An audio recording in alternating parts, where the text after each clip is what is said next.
I love when I have surprise Mountain Dew. That's always good. Surprise Mountain Dew is the best. I've got that little Mountain Dew mini fridge. Yeah. And I never usually have anything in there, and I forgot I have a couple cans. That's awesome. I never because I'm always so hyper aware of what I have because I'm a complete and total addict for Mellow Yellow. Mm-hmm. Like in my head, I'm like, I have exactly 1.5 bottles of Mellow Yellow. I drank some. Like every once in a while, I'll go into my fridge and be like, do I have an extra one? And like my brain's like, of course you don't have an extra one. Why would you think such a foolish thing? Has been drinking it non-stop, you freak. Time to get your fix.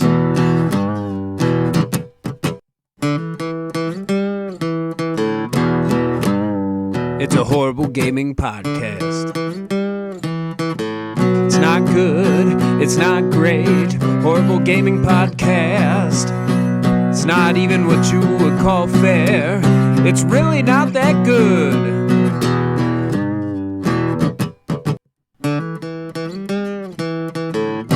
Horrible Gaming Podcast. Hello, my name is Zachariah with Old Man Gaming, and you, dear listener, have chosen for whatever reason to listen to another Horrible Gaming Podcast with me, because I am usually never alone, though it has been an uphill, downhill sort of month. It's been a minute. Yeah, it's been a while. Neil, A.K.A. Tiny Wizard. You're still my official co-host. Anybody out there questioning it? We had some personal emergencies and shitty shit. November was a bad month. November was a really bad month. I am not going to try and compare my ish to your ish, but I definitely had my fair share of ish, and I think November just sucked. At the end of the day, it's, yeah. So, but we're through it. We're on the other side. Another thank you to William Hoon for filling in for Neil 2 weeks ago. I really appreciated that. We're going to go back and try and read some comments. Just keep in mind that we're not going to know what the fuck we were talking about at that time. So, yeah, that's going to be our fan traction. But I'm getting ahead of myself. Woo! Yeah, right? I do want to let everybody know some personal life stuff has changed for me. So we are going to be actively trying to shorten this show a little bit. I know. Less content, but I'm going to be trying to be a little bit less long-winded, which I'm failing at right now. But the idea first time doesn't count. Right.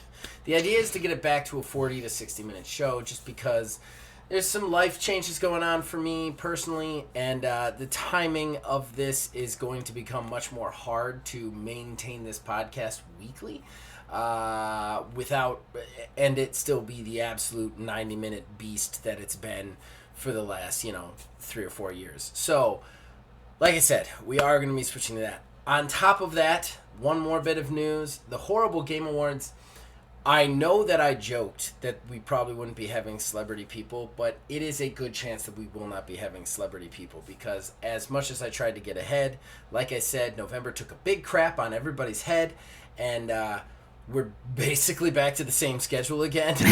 We are. I hadn't even thought of that, honestly. Oh, God. So I don't know if we're going to be able to do celebrities this year. Like have-in people. Maybe 1 or 2. I don't know if everybody's going to get a shot at it. If you're not on the show, I am sorry. I love having you guys on the show. It's just we have so much time. We have to get, Phil Billy in the studio too with us, and it just wouldn't be right to do it without him. And then to try and schedule all that stuff with everything else going on, it's just it's hard. So this year, just in the interest of all the chaos going on, it might just be me, Neil, and Phil Billy knocking it out this year. So I hope that's okay with everybody, but that's probably what it's going to be this year. So, though that doom and gloom out of the way, we still have a show for you tonight. But before we get to it, we have to thank the people who make it possible. Behind our ugly mugs, you see a custom graphic that was provided by Mr. Mark Bell. We thank him for that. And then, of course, the theme song for this show and all of our shows here at Old Man Gaming is provided by the man who makes the music, my brother Nick Van Slyters. We thank him for that. We'll be right back with the fan interaction. Horrible Gaming Podcast. Ladies ladies and gentlemen, that brings us to our first segment, our most important segment, that is Fan Traction. That's where we talk to you guys, the fans. We read out your comments in all the places we remember to read them and talk to them and all that. Real quick housekeeping here. So 2 weeks ago, I did the show alone. We're going to read some of those I think we're going to read some of those comments here. And then 1 week ago, we did... No, I did read those. Sorry, I already screwing this up. So 2 weeks ago, I did the show with William Hoon. And with that in mind, we had to record earlier than me and Neil usually record. So I do want to say, Jason, your first comment on this post on our, we only had 2 comments. Your first comment is, my comments must have been too late or something. That's why I need to go back. Your comments were too low on the video. I had already recorded the video before we had seen them. Where the hell are they now? Why are they there? Lost to the ether, apparently. What's really weird is he did comment on this more than my comments must have been too late or something. I know he did. I know he had a couple on here. I thought. I am so very confused. Because he commented, in real time. Yeah. In real time. That's the best part about it. this. No. I understand what happened. Yeah, in real time. So me and William Hoon had to record earlier in the day. We recorded at noon on a Sunday instead of at night. And Jason had posted comments like on my previous show before the other show came up. So that's why I was going back to those. So we're going to go back. We're going to try and read those comments real quick. So this is on the first podcast about Leeway, which was just me. Jason says, Grounded is at like 1.3 or something now. Funny, since they said once it was fully released, they were going to go into bug fix mode. Then released a few major updates after. Edit, October 28, 2024, patch 1.4.6 has been released. Yeah, they keep working on that one. That's a great game, personally. Done a lot of great work with that one. He then said State of Decay 2 and Grounded. Those are still my favorite games, and Dead by Daylight. Not exactly sure what I was referring to on that, but they're good games to be your favorites, buddy. And then he says, man, you had a lot of comments. Okay. He said Sea of Thieves released a broken season. Then the day before the full release update, they postponed it. Supposedly it comes out tomorrow, but people are doubtful. Oof. It's not good. You never want to release a broken season. I have gone back recently to Skull and Bones, and I am very much enjoying my time with it again. They definitely fixed some of the quality of life issues I had with it. But they've also got a ton of bugs in there still that just blow my mind that they're still in there. There's a bug that if you board the ship, you have like a 1 in 5 chance of just losing the ability to shoot your guns or bring up your map, which is very irritating. Like I said, love the game, but like the other thing is I need to do a separate video on Skull and Bones because as much as I love it, I still think they're focusing on all the wrong things. So then Jason goes, either Zach or Neil pondered if Fantastic was just one guy doing scammy things. I was just joking and saying it's actually 2 guys doing scammy things, because I think it is, parentheses, unless I have them confused with a different scammy group. Yeah, they're definitely like a small time thing, but they're con artists all the way. They're ridiculous. Yeah, I don't know why people keep giving them money. I don't know how they're not in prison. You can't find them. Can't find them, I guess. Fantastic is actually a generative AI. That's just like... Honestly, man, I really think it's just a matter of time before we get like YouTube personalities and stuff that are just a generative AI. Just AI. Yep. Jason then finally his last post is every few rows there's like a featured thing and a half of them are like play GTA. every few rows there's like a featured thing, and half of them are like play GTA.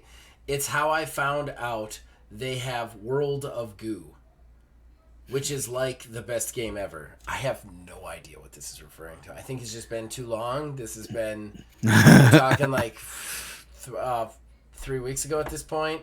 So feel free to explain what I was talking about that prompted that and what that is in reference to, because I just don't remember. I honestly, I couldn't even begin to tell you one way or another, because, I had a dawning realization earlier, because it's funny, because like normally we record on Sundays. It's a Monday night that we're doing this. This is true. And I had the absolute worst day today. And for a very brief second, I was like, man, I don't know if I can do it tonight. And I was like, November, man. Wait, it has been a literal month. November.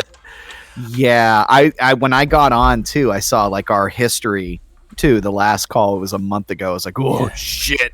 It's been weird. It's also weird because I don't think in 5 years there's ever been a time where you and I haven't talked. Never been month. Like actually in person talking a month for one thing or another. I think it was like the longest really had been like 2 weeks, because normally, like, I know, like, coming up here we're going to be doing like all the holiday shows and stuff like that, and we pre-record a lot of that stuff, and we'll like trade bullshit news stories between, but like outside of that, like it's like 2 weeks, like, oh, how was the holiday, whatever. Yeah, it's like the big vacation for gaming. But yeah, November was impromptu, and the reason we're doing this on a Monday is because I could not have recorded yesterday. Like I said, have some personal stuff, don't want to go into it, but I ended up not sleeping from Saturday to Sunday night, which I am 43 years old. The last time I did a night with a no sleeper was like, you know what I mean? Like 20 years ago. Like, I have a twice a month role playing session where I play till 2 a.m. and it literally wrecks me the next day. Like, I can't make plans for the beginning of that day. And so yeah, I had basically was just unable to sleep. Like, insomnia fully got me. Wasn't able to sleep Saturday to Sunday, and that's why I texted you. I was like, this is not happening today. I can't see you. I would not be able to see the computer. Like, I am so fucking wrecked. So that would have been hilarious if you had canceled today. Like, yeah, man. Yeah, it has been something. Killer. Okay, so one more comment. We only have one. Well, we had 2 comments on last week's. One of them was Jason just saying my comments must have been too late. Like I said, Jason, your comments literally came posted 45 minutes after we finished recording. So like that is you were just missed it, but we have read them now, even though the context is completely lost to me at this point. Our other comment was Grubitten, which actually is William Hoolan's co-host on the Not the Fuck Gaming podcast on William Hoolan's channel. Urge you guys to check it out. It doesn't come out regularly, but when it comes out, it is really awesome. Hey, if I comment that I deserve a show, does that mean I get one too? I think big companies can feel faceless, but the employees at that company who wrote that bit of dialogue knows who are they, and is a human. So, I see what you're saying, Gru. First of all, you would definitely get a show. If you want to be on this show, it's no problem. Like, I am always looking for people to be on the show. I love interviewing people about their games, too, for, like, episodes where Neil's taking off or I'm taking off or something. So, we'll definitely get you on the show. That's 100%. I think just about every one of our big fans has either been on the show or presented an award or done something in some context. All you really need to do is ask. As far as big companies can feel faceless, but the employee, I agree. There are employees behind, like, the Dragon's Age game who I am sure went to work, sat down, and tried their hardest. I am sure many people at those companies that sit down and, hell, I have watched the Skull and Bones dev report, the dev logs, and I know for a fact, you could just tell from those guys that they want to make a good game, that they are constricted by the company behind them. I will say, so that is true. There is a human element that we should consider here. It's much easier for me to be like, these guys' game isn't quite where it needs to be yet, but they're two people trying to make this game, trying to make this vision that I can see, but it isn't there yet, compared to, Ubisoft pushing, taking what would be a cool pirate game and pushing fucking battle passes in my face until my eyes pop out of my skull. So like there is that true, and you're 100% right though. There are definitely on both sides. The thing that both sides have in common is there are people at those companies who are trying to make the best game they can. Different challenges, I guess. Yeah, it's too often, even I know we do it sometimes, is we boil, a game or a company down to an entity or a thing. Yes.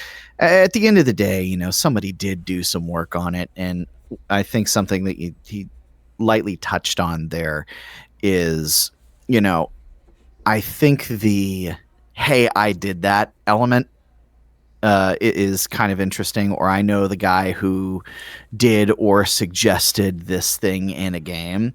I feel like that's a side of this that we, unless you've been like in the industry, wouldn't really be able to see. Because everybody kind of knows and recognizes other people's work when they work with them for a certain period of time. And I feel like when you're creating something, it's like that much more of that with the recognition of that. Yeah, I agree. I completely agree. But that's it. That's it for Fans Reaction, guys. Like I've always said, if you guys want to comment, we will read them and we will respond to you. And Gru, if you want a show, message me. You want a show, you'll get a show. That being said, we're gonna take a quick break, and then it's that time of the year, ladies and gentlemen, where Jeff Keighley has dropped trow and taken a crap all over our chests. So as we try and fish through the Cleveland steamer that is the Jeff Keighley Winter Fuck Fuck Fest Fest of 2024. So we'll be back to talk about the nominees, how stupid they are, and why we hate everything. Basically, Stay tuned. Basically every year we do this show, so you can just go back, listen to the 2023 one. We always do a show like this. The rage is the same. The game. Nah. The rage is always the same. The games are always different. Well, not always different, actually. We're gonna talk about that, which is ridiculous. All right.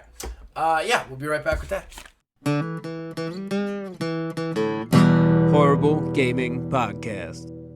Ladies and gentlemen, that brings us to our talking point. Keighley, as I so eloquently put, has released the Game Award. Done shitted. I want to say this right now, because so overall, like we have already spoken about many times, November was a real shitty month for everybody involved in this podcast. So I did not pay as close an attention to what had been nominated in these categories. Like, I saw they had come out. I knew we were going to do this show. I saw the Game of the Year nominees. I'm really pissed about one of them. The same one everybody in the world is pissed off. We'll talk about that in a second. But as I'm scrolling through these, I have a lot more to say about this than I thought I was going to. And I actually have to say, I think this is one of the worst nominated years in history, which is a high bar since they nominated Death Stranding for Game of the Year. I am kind of completely and totally blown away by some of their nominations that are just frankly undeserving in any way, shape, or form.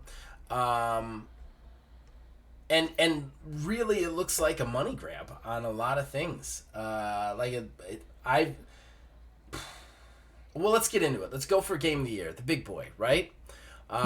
Here's your Game of the Year. Your Game of the Year nominees are Astrobot, Balatro, Black Myth Wukong, Elden Ring Shadow of the Erd Tree DLC, Final Fantasy VII Rebirth, and Metaphor ReFantazio.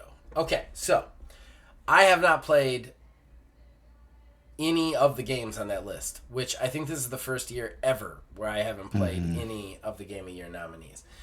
I have some issues here. I love that Balatro was nominated. It is an indie game. The developer is a really cool developer who has done a lot of work to make sure that this game can never be used for, like, is a proper game and isn't ever exploited, which I think is really cool.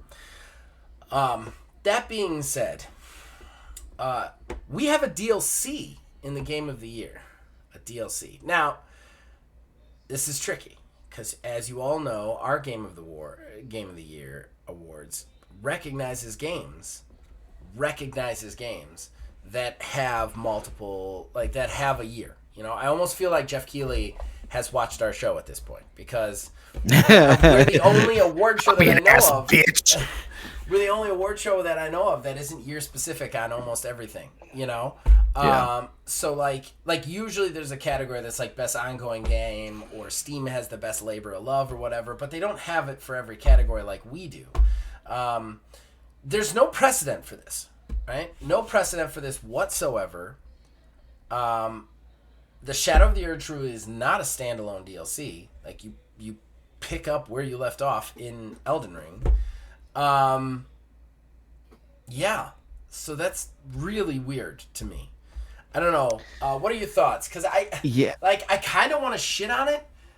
It's hard because I feel like I'm going to be hypocritical if I shit on it, you know?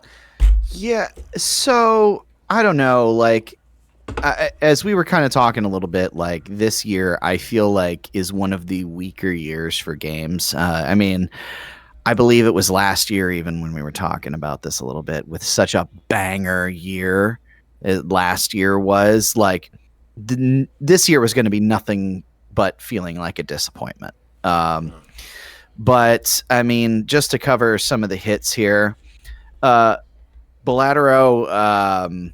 that they're like, I feel like they always have to put an indie game in there. And I feel like it's unfortunate because, like, again, I haven't played the game, but I've heard a lot about it. But I feel like it's there because there's always that token indie in there. Every single year they always have one. And they never win. Every single year they have to have it because, you know, they feel like they're going to upset some base of the gamers somewhere. But I mean, which upsets them more. I feel like it's such a placated, like, token sort of situation. Like yeah, what are you doing here, you know? Right. And I'll tell you, the Final Fantasy VII Rebirth is somebody who, granted, I haven't played it in a very long time, but I don't know as if Final Fantasy VII Rebirth is Game of the Year necessarily material. I enjoy the game. I love the game, but, I mean, it's a paint-by-numbers sequel. The Shadow of the Erdtree thing, that really just kind of that rubs me the wrong way. Because if I remember correctly, back in the day, did they not have an expansion or DLC category? Yeah. Yeah. And now they have just completely said, nope, we're just going to throw that in there. And if I do remember correctly, Elden Ring won Game of the Year when it was nominated before. So what? Yes. It's going to get Game of the Year twice? Yeah. Like, just because it had a DLC? Because, I mean, if that's the case, if that's what we're going by, why isn't, like, something like Fortnite back in Game of the Year? Even though it's in, well, you know, best ongoing game or, like, community support or whatever like that. Like, what are the rules now? Well, and that's a big problem for me too, because one of the big like, my problem is not that they're recognizing a game that has received a DLC, right? Like, that's not my problem. My problem is that this is the first time they've ever done it in Game of the Year.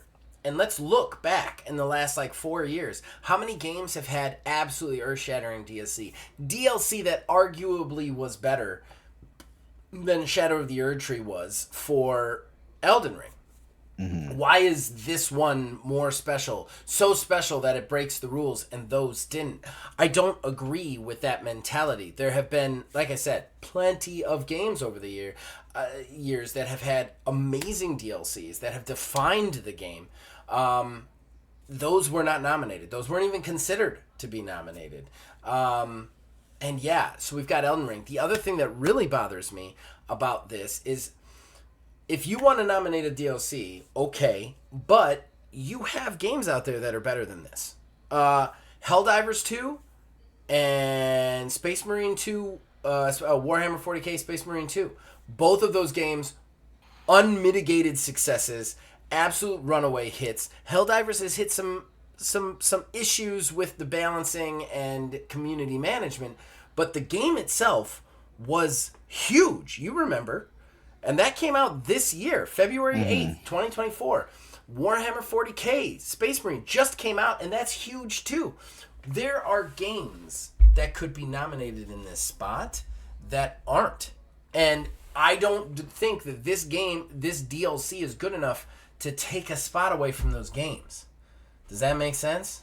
Oh, yeah, 100%. If the rules were any game can be nominated regardless of game, like ours, like our rules on our award show is, as long as the game has had a substantial update or DLC, it's eligible for experience, single player, and multiplayer, our three bigs, right? But that's not how they were doing it. Why is this DLC better than those? You know? Well, I mean, at the same time too, this is also the award show that has something like the best sim/strategy game. Right. That's just like anything that is not like commonplace, just slap it in this. Yes. What bothers me even more so is Elden Ring Shadow of the Erdtree was not just nominated there. It was nominated 3 times? At least 3 times. Best game direction. Yeah. It was nominated for Best Art Direction and Game of the Year. That's insane. It is a DLC. You could not find better directed games than the DLC for Elden Ring. You could not find better art direction than the DLC for Elden Ring. The problem is that while this year was not as strong as last year, I will agree with that. I still think there were plenty of games and DLCs and stuff that could be nominated in these spots, but you have used that spot for a DLC when you don't usually put a DLC here. You know? Yeah. All right. I think that covers that. Is there anything else you want to say about the Game of the Years? I don't know. Again, Nah. Astrobot. I know a lot of people like Astrobot. I don't think that should be there over some other stuff as well.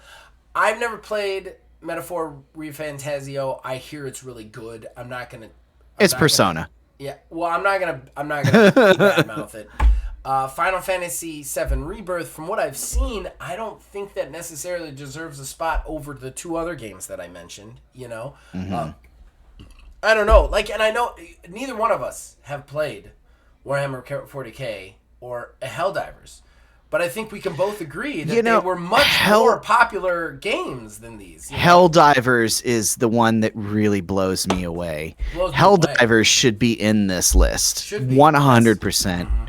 Yeah. You could easily swap out Elden Ring for Helldivers. Without a doubt. A doubt. So let's move through some of these. Let me see. We already talked about best game direction. Again, though, one thing I absolutely hate about this stuff, and this is something I really...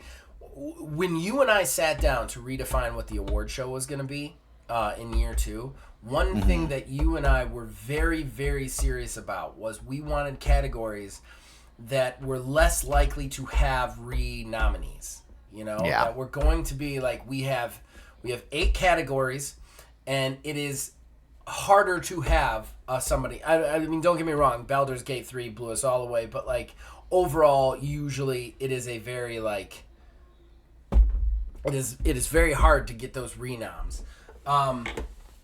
Best game direction. It is the exact same list as game of the year. Like they just wrote the same shit down. Which Same is thing, what they've done in years past too, Yeah. generally. What's but like, the point of that category at that point? Like if game direction is that close to game of the year, then it's just game of the year. I don't understand why we have to have a second award for that. You got best. Go ahead. It implies to me that the direction is what makes the game. That's the silent implication, and I don't think that's necessarily the case, because then at the same time too, the majority of best art direction outside of one thing is all the same. Right. So then at that point, what does that mean? Balatro, it's game of the year, but it looks like shit. Like Right. what? Right. Exactly. I mean, and if you look at the next two, the best narrative and the best art direction, they are literally the same list with like one or two switched in or out. And I like I said, I know that this year was not the fucking ass kicker that 23 was. That doesn't mean that there weren't enough games to fill these fucking categories, you know, or at least give us some like and another thing that really bothers me is you've got Balatro, which is like the indie darling of this year, and they always seem to have one. But does that mean that no one on this council is like really combing for indie games? Because I can think of like 4 indie games off the top of my head that should potentially be on this list. You know, like there is a lot missing from this that's kind of frustrating, you know? Let me see here. Another thing I really want to talk about is well, did you want to talk about anything here in narrative, art direction, any of that? I want to talk about something in score and music real quick, but Yeah, go ahead. Okay, all right. I didn't know how much you wanted me to move through. I don't want to skip over any thoughts you have, so if I'm going too fast, just stop me. No, I really don't have a whole heck of a lot of thoughts, man, this year. There's not thoughts to be had. I have a lot of negative thoughts. Best score in music. And this is something that I want to talk about. And I've been low-key watching this. We very rarely talk about this category because usually the other ones are so egregious or silly or whatever that it's just one that you and I don't end up focusing on a lot when we bitch about things, you know? Mm-hmm. But I've still been low-key watching these. What the fuck is their best score in music for video games? Because I am sure that these 5 games have good soundtracks. Okay, our soundtrack list kicks the shit out of this, in my opinion. I think that like there are so many better soundtracks and better musical tracks out there. I mean, if Warhammer 40K, their music isn't on this list, I don't know what we're doing here. You know, Warhammer 40K is basically always renowned for its fucking hard, gritty, metal, gothic sound. They kicked ass again this year. That's why it's on our list.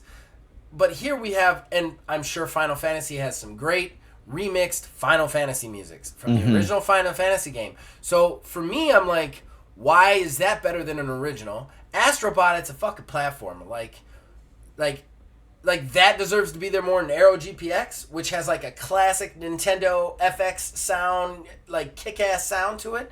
We got Silent Hill 2. Like, I am sure there's some Silent Hill 2 people out there who are going to be like, oh, the soundtrack's great. It's a fucking horror game. Very rarely do I think that a horror game deserves best score and music. Stellar Blade probably has some kick-ass tracks. But, like, there are soundtracks out there that are kick-ass, and I feel like every year we have these best score and music ones, and I feel like they pick these fucking names out of a hat. But a hat that only contains very specific names. Very specific names. It's ridiculous. And then we have best audio design, which at that point, what are we doing there? Again, that's the bloat. That's the awards bloat. That's, yeah. It's all the crunches and the booms and the reload sounds. Yeah. Which, I don't know. Does that deserve a category? Like, I don't think Maybe so. that's I think a dick it's move on my part, but I don't know. I think that's going to be one of the categories that they do that. And here are the nominees, and they stare at the screen Without a for doubt. like 30 seconds, Yeah. and the winner is nobody's giving a speech on that one. right. Then we have best independent games, which I would only agree with 2 of these. One of the ones I really want to talk about though is best ongoing game, and I know I'm skipping over like best debut indie game. Meh.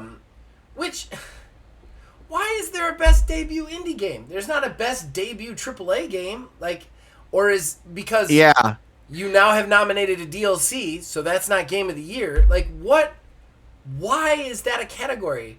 Why do we have a best independent game and then a best debut indie game? I almost feel like, well, we're not going to nominate the indies, save one, in any other category, so we have to do 2 categories just about these. Which is stupid at that point, because you already have 2 in that are the same. It doesn't even, like, switch it up that much, you know? But Helldivers shows up here. In best ongoing game? Right. Yeah. So let's talk about that. Helldivers 2, great game. I would actually say that they are not the best ongoing game, though. They started great. Look at them on Steam. They are Lately, it's been it has different. been a nightmare. They can't get their balancing right. They keep fucking up all the shit. Like, they keep taking stuff away from people. I would not, like, of the categories, it should be nominated in Game of the Year. It shouldn't be nominated in ongoing. And Diablo is on here. Diablo, the Vessel of Hatred is on here. Diablo. But that's the DLC. But that's the DLC for Diablo. See, you're not thinking outside the box, man. I'm not thinking outside. Like, they're not thinking outside the box. How much did Blizzard pay to be in this? Because there is no one out there who's like, Diablo 4 should have best ongoing game. That game has been a dumpster fire since it came out. And maybe this DLC fixed some of that things. Best ongoing game is not best DLC. Best ongoing game is the best ongoing game. Diablo 4 has been a dumpster fire until Vessel of Hatred. It doesn't deserve the best ongoing game. And for the first time ever, No Man's Sky is not on here. And No Man's Sky released 4 more free updates this year. Oh, but that's because they're on best community support now. Right. But, like, what does that fucking mean? So yeah, and that's interesting. Like, best ongoing and best community support, they're both ongoing, but one of them, I guess, because it's better, or what is the line here? If we're gonna have these blur together, you know, what delineates best ongoing between best community support? Yeah. It's like, I feel like looking this over, I feel like I don't believe in any whatever they say that they have a council or whatever. I don't believe it. I believe that honestly, somebody it's just gives getting money to worse. Jeff Keighley. It is. It's getting worse as we're talking about it, and I'm looking at it. Yeah. Because when these came out, the nominees came out, I was like, oh, wow, it's a lot of the same shit. This is really dumb. And then, you know, the DLC thing for the Game of the Year. Mm-hmm. But as we're talking about it, things are in weird places. Yeah. Things are shifting along, and side by side, this stuff doesn't make sense. It doesn't. It does not at all. At all. Yeah, I don't know, man. I really don't know. So I don't know what else to say about this. I think it's fucked up too that, like, the best multiplayer, that's the only place that 40K is nominated in. Like, it has multiplayer and it has decent multiplayer. Would you say that's a multiplayer first game? I don't think I would. Like, why is that in best multiplayer? Like, but this just blows my mind all the way around. I feel like these categories are paid for or lazy, one or the other, like, each time. Yeah. Why is Star Wars Outlaws in best action adventure game? Star Wars Outlaws is a dumpster fire, man. Like, there are so many dumpster fires on this list that I don't understand any of it. But that's the thing. It's on the best action adventure game, but not best action game. That is not action adventure. Why do we have the two lists? Here's the Prince of Persia: The Lost Crown. You know, the game where it didn't meet the financial expectations, but it was, you know, met with praise basically across the board. Mm-hmm. But they just decided to just shit can the whole staff. Yeah, that's on there. Yeah. I hope it wins an award. Yeah. Oh, God, I hope it wins an award Hysterical. Because that is just sweet justice for those folks. I also want to. I mean, let's be real. The whole show. It used to be an actual award show back when like Spike did it back in the day. Yeah. It's just another way to shovel ads and trailers. Yep. We're going to get reveals hyped. It's going to be this Thursday, I believe it is. So probably starting tomorrow. Leaks are going to start happening and we're going to get our world premiere, you know, showing up. It's going to be a 3.5 hour award show with just a bunch of guff. Yeah. Yeah. I mean, and I do want to point out, just as a final note before we switch to the news, best sim strategy game. You remember how I said that the only reason that's best sim strategy is they didn't have a way to have Flight Simulator win? Mm-hmm. Because it was Flight Simulator and a bunch of strategy games. I just want to point out now, there is no sim games on the list. It is all strategy games. It is 5 straight strategy games. Okay, I guess. So where's the Sims? Where's the sim? The other thing is too, there have been some sim games come out this year who have set the world on fire. That fucking supermarket simulator is huge right now. They came out with trading card game shop simulator. I play that, and that's huge right now. Why aren't those in the sim strategy thing? Why aren't those anywhere on the list? Oh, that's right. Not good None enough, of these apparently. Fucking people play video games. Whoever's putting this shit together doesn't play video games. Like, that's what this list feels like. It feels like people made it who don't play video games, who just see ads and go, "That's one, right?" and put it up. Like, that's it. Like, is that a Nintendo? Is that a Nintendo? Right. So, all right. So that's it, guys. To not go on too far about it, that's our yell at the Fuck Fest. We'll do another show when they do the awards, I guess. But yeah, so we're gonna take a quick break, go to the news. I don't think we have a lot. How many you got today? Any? Not a whole heck of a lot. 3, and some of them are quick. All right. Well, we'll do a quick news show and then be done. So we'll be right back. Horrible Gaming Podcast. All right, so that brings us to our last segment, the news. Neil likes to collect smaller news stories for us, news stories that don't necessarily deserve a talking point. But we want to talk about them, riff about them, let you guys know about them. Neil, take it away. So, of course, there's been way more news than this, but, you know, life and whatnot. So I just picked we're the... also going to go easier on the news. Easier on news, too. Yeah. You're not going to be able to get your news here. Just get the IGN app. Yeah. So I'm going to actually save the bigger one for last and kind of work in opposite order. So did you hear, I'm sure you did, about the surprise 12 subclasses coming to Baldur's Gate 3? Yes. Very excited about it. I think it's really cool. I love, too, that they're like, we're done with this game. We're not doing DLC. This is our last patch. We're done. Heck off. And then it's like 4 months later, like, okay, well, fine. Here's this. Like, you know what's crazy to me is, that best ongoing. Like, I almost feel like Baldur's Gate 3 deserves a nod in that. Yeah, I mean, technically. They have fucked a couple of things up with, like, conversion from stuff, but just the mod support and then the subclasses that we weren't expecting. Like, yeah, I'm very excited about the subclasses. I'm hoping. I think it's 8. I think it's one subclass for each class. Yeah. The article I was reading, I thought it said 12, but yeah, it could be. I could be wrong too, just as easily. And honestly, the only other thing that I think that I would have on the wish list, but would be very difficult to implement in the game, is the one missing class. Artificer. Artificer, yeah. Yeah. But it'd be I even had extremely a difficult. conversation about Phil. There is a really good mod for the Artificer. Yeah, I mean, it's a little bit broken, which is the only thing I don't like about it, because I don't know how you balance it in that game. But I would have liked an official Artificer as well, personally. Yeah. But I mean, outside of that, man, like, it's the gift that keeps giving. Baldur's Gate. It is. I'm going to be playing that game for years. Oh, 100%. So, Windows 11, I'm sure you heard about this as well.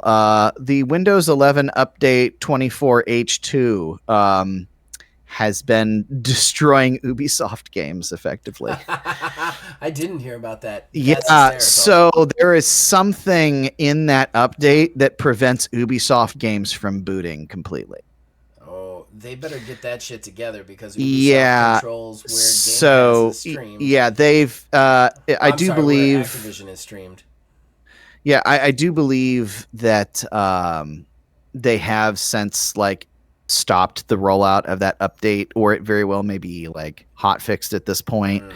But yeah, if you have a Windows 11 PC, I know I don't, because I don't have that dumb little chip in there that allows me to upgrade to Windows 11 in my computer.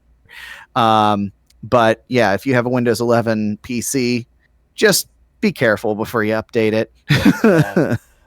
Yeah, I'm a little irritated about that whole Windows 11 thing in general, personally. Just because they're stopping doing support next year for 10. And they have... My computer isn't that old.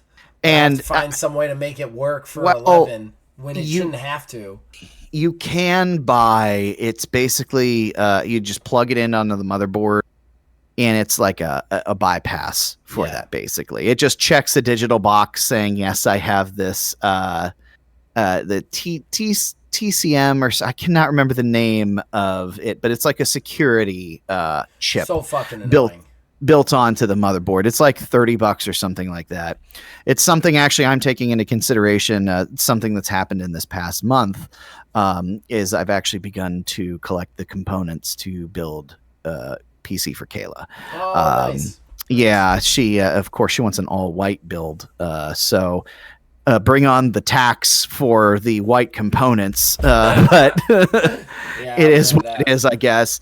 But yeah, that's one thing that I'm taking into consideration is, you know, the motherboard is going to have that, so that way that she can, you know, get Windows 11 installed on that. Because I mean, like we said, I mean, yours isn't that old. Mine's hair newer than yours, and yeah, we both can't get Windows 11 on the computer. It's very frustrating. It's very frustrating because, like, the idea that I have to go in and do something to my motherboard for that stupid of a fucking thing, for a fucking operating system, is just ridiculous. And the worst is... Go ahead. No, go ahead. I was going to say, the worst is too, like, anytime that people find like ways to bypass it or work around it that are just like, you know, software based, Microsoft is like, oh, no. Yeah, no, you can't run this. You can't run this, even though it'll run just fine without any sort of bypass. It's like, no, you have to have this thing. And it's just straight up, they're just trying to make you pay $30 to get a fucking new chip, you know? Yeah. So the last one, and I feel like the biggest one, this is something I feel like we could have turned an entire talking point into, but of course there's been a huge push for video game preservation and everything lately, worldwide, truthfully, not just here in the US, in the UK, everything too. So the U.S. Copyright Office ruled against a games preservation group, basically, that was pushing. Their big concern is, you're never going to fucking believe this, because this is just like the most bizarre thing on so many levels. They are concerned that the preservation of these games would lead to these archived games being used for fun and not preservation. Well, first, no fucking shit. It's a video game. Yeah. That's its point. But two, this is just further proof that there is a want and desire for people to have games that are not readily available anymore. Yeah. This is why ROM sites are the way they are. Piracy is so bad. Yeah. The people that are pirating games are not necessarily pirating the new games. They're pirating the old games because there's no way to buy them. It's the same situation with music. Music went through this. Back in the day, you used to have to go on LimeWire and destroy your entire family computer, or get something like a torrent and download the music illegally. And that's, I mean, myself on my computer, one of my extra drives, I have all the music I ever downloaded, torrented, and there was like maybe 5 songs that I've actually purchased. I think all that a lot saved of on this that. comes from Nintendo too. Which is, Oh which yeah, is well frustrating Nintendo's to me. really bad with this sort of And stuff. Nintendo's You know, there's terrible no with this. They go they- after they had- people who are playing games that they're not selling anymore. Like that. Yeah. That's what's frustrating is you are actively keeping people from knowing what this game was or being able to play this game because you might make money off of it in the future. The other thing is too, the idea that you're not going to make money off a remaster or a special edition because that you have allowed a game to go into game preservation is fucking insane to me. 100%. It's the same thing with them delisting games on Steam to force people to buy the new games. They would buy the new games. Half the people who have your old game are going to buy that new game because they love those games. They want to see what you added to it. They want to enjoy that. Like, stop concentrating on stopping people from playing your old games. Start concentrating on making your new games good and your remasters worth it. And people will buy it. Like, it's the other thing that this really hurts because, again, video games are just never going to be taken seriously until people start looking at it like an art form. And when you have a literal government body stopping games preservation, it's not an art form. It's what bothers me too is it's not even a toy at this point. Because when you're stopping games preservation, that means all this is a scam. All games is a scam to you. It is a way for people to get money out of people in a short-term period. That's what it is. It's basically relegating games to a microtransaction. And I hate that. I hate that whole idea. You look at games, actual games of service games, those games that don't exist. I can go upstairs. I have the Destiny disc, not Destiny 2, the first Destiny disc. I can put it into my fucking Xbox. It will bring up a menu. Why? Why isn't there a server somewhere where you can just get on and play this? Why isn't that something that is possible? We were talking about last week. I don't know if you saw this, but there are a couple of games fans who started a class action lawsuit against Ubisoft because the crew doesn't work anymore. It's offline. And they're like, when we bought this game, it doesn't say anywhere this will eventually not exist. We bought a game and now we can't play it. You took our game away. That kind of stuff. I think if you, and this would probably change the way people look at video games, game companies look at video games, might be for the better, might be for the worse. But I think if you are allowed to produce a product that is a game, it should always be able to be playable.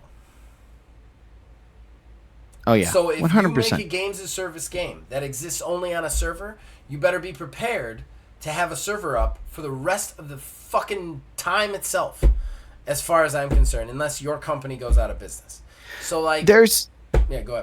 There's so many things though, just think about the whole argument of the games industry is like, well, you're not purchasing anything, you're not purchasing a the actual game itself, you're purchasing a license to use it.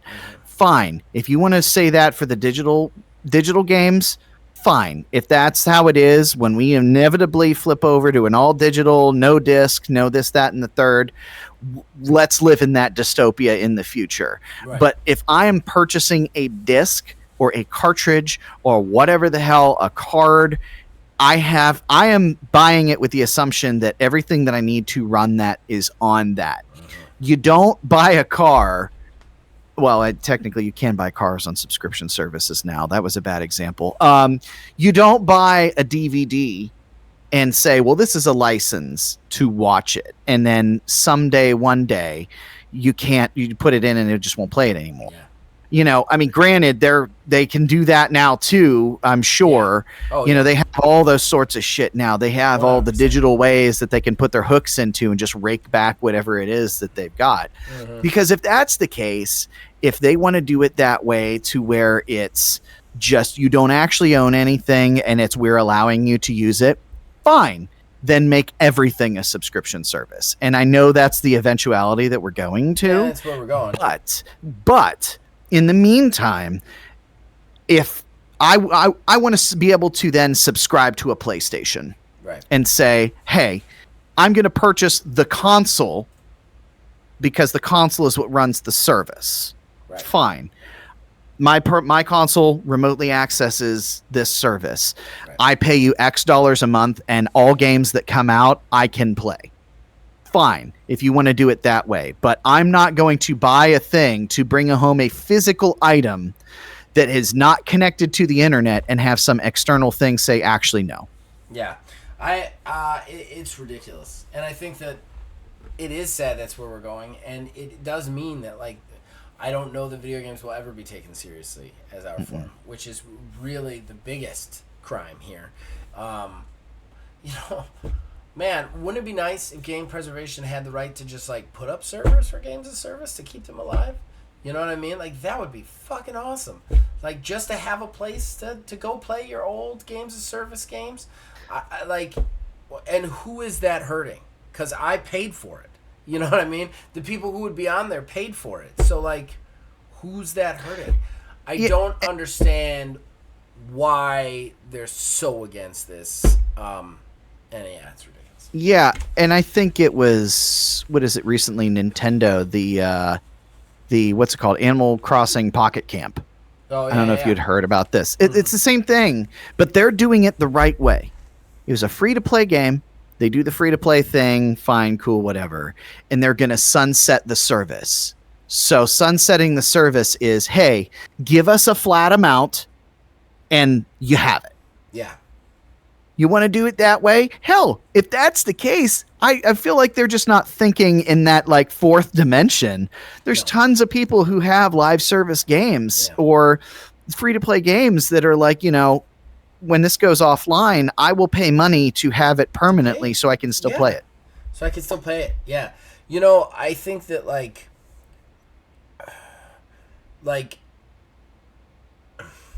yeah, it's just frustrating. It's so frustrating. Yeah. All right. Well, let's wrap this thing up. Yes. Horrible Gaming Podcast. Yeah, I mean, at some point we're going to finish off Ordo. What's funny is I feel like the point that we left off at, are all the episodes up now? I believe they are. Oh yeah. Yeah. So the point that we left off at is kind of a cliffhanger. Yes. So I mean, if there was a place to stop, that was it. Forever. Forever. You gotta kill that car. You gotta kill that car. Oh yeah, 100%. And that I have to say, I enjoyed that entire. Which, truthfully, I kind of figured with the moves that I was making, that's kind of how things were going to go. But I feel like it's this is. It was fun. It was fun. I loved every bit of that encounter. You could check out Ordo Scriptorium here at wizardsrespite.com or on Spotify. All the currently recorded episodes are up. We are halfway through season 2.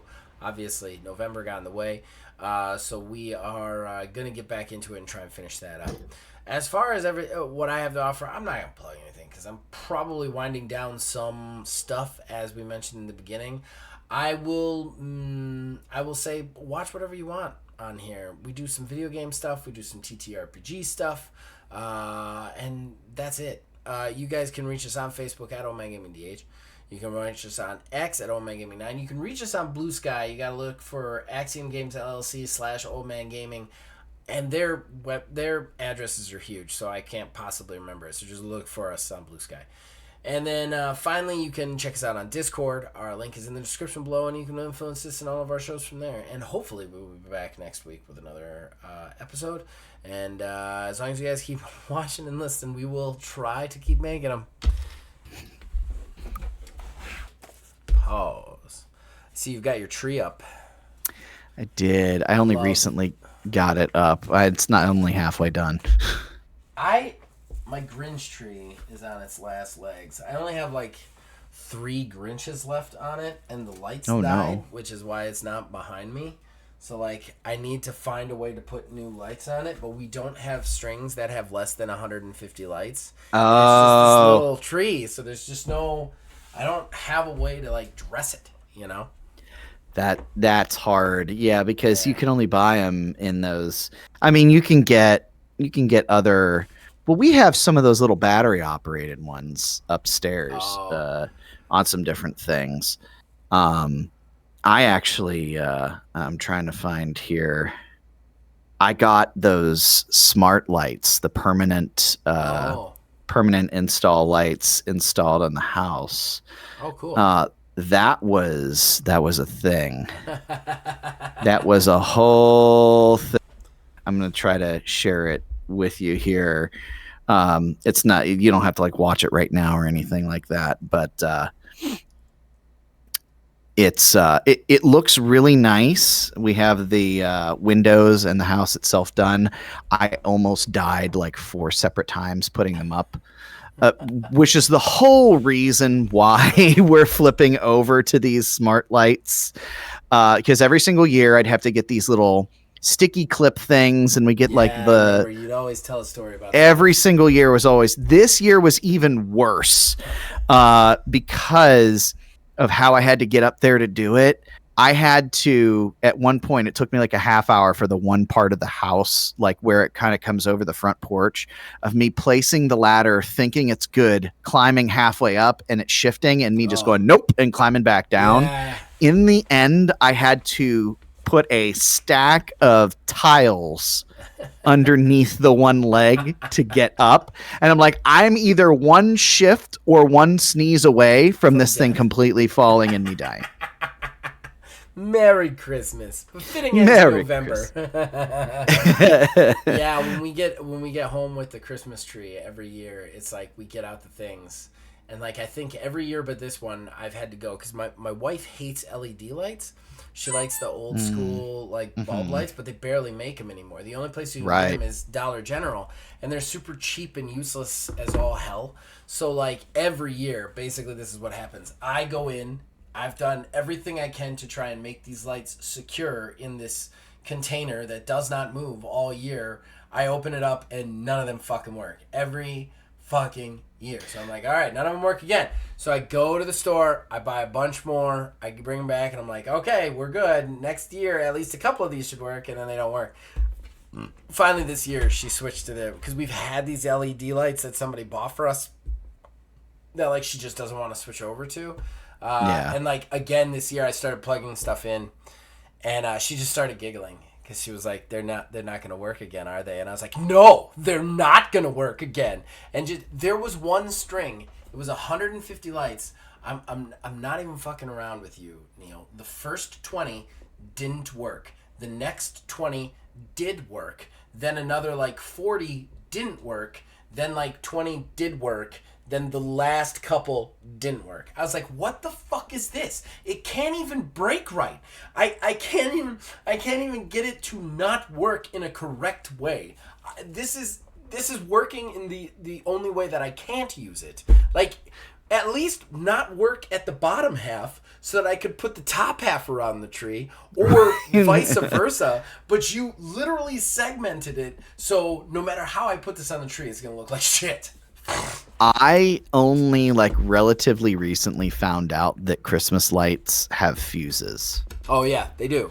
Because it was the same thing as we would have, because I have a mixture, which can be a little bit jarring depending on the situation. So like I have some like on the front The front door, we have like the whole door completely arched with the lights. Those are the traditional lights. But I have around our garage like LED lights. And one thing that kills me is plugging those in to try to figure out what to do, like how they work. And inevitably, every single year, what ends up happening with me is I'll be untangling them and I just don't pay attention and I crush one of the lights, but I don't realize I did it. So I'll plug it in beforehand and say, yeah, it works. And then I unplug it and start to undo it. And then I always do the same thing. I'm like, I just want to double check before I start putting this up because I've been burned before to where I put them up and then they just don't work. So I was like, oh, okay, well, let's find out. And I plug them in. And then sure enough, they don't work. I'm like, what is going on? So then I have a 300-foot strand of lights that I have to one by one check each of the lights, make sure it's pushed down and nothing's broken. That's the thing. Like for me, like it is worth it to just throw them out because like to go, like Melissa's like, oh, I could start checking them. I was like, you will be here for 4 hours. Like there's 150 of these fucking things. There's no way you're going to find that fucking light. And you're going to go through them all and not find them, and that's going to be way worse than, like, you finding the light. That is way worse. So we finally, she was like, all right, we could switch. And I was like, okay, cool. So we switched the LED lights. But, yeah, we got a tree that was way too big. It was ridiculous. I had to cut, like, a bunch off the top. But, yeah. You have to Griswold it? Yeah, it was. This year was bad. Like, last year wasn't too bad. This year was, like... It was like 2 feet too big. And what was irritating to us is we specifically go to this place that's cheaper because they do it by the foot. But it's not cheaper if you buy it with 2 feet extra and then cut those 2 feet. Feet off. Suddenly you're paying the same price. Money, yeah. You're just like throwing the money out. So yeah, I told her this year, I was like, next year we're taking a tape measure. Taking a tape measure with us. That's probably a good idea. So we have an idea of what this fucker is. All right, let's get into news. Going in 3, 2, 1.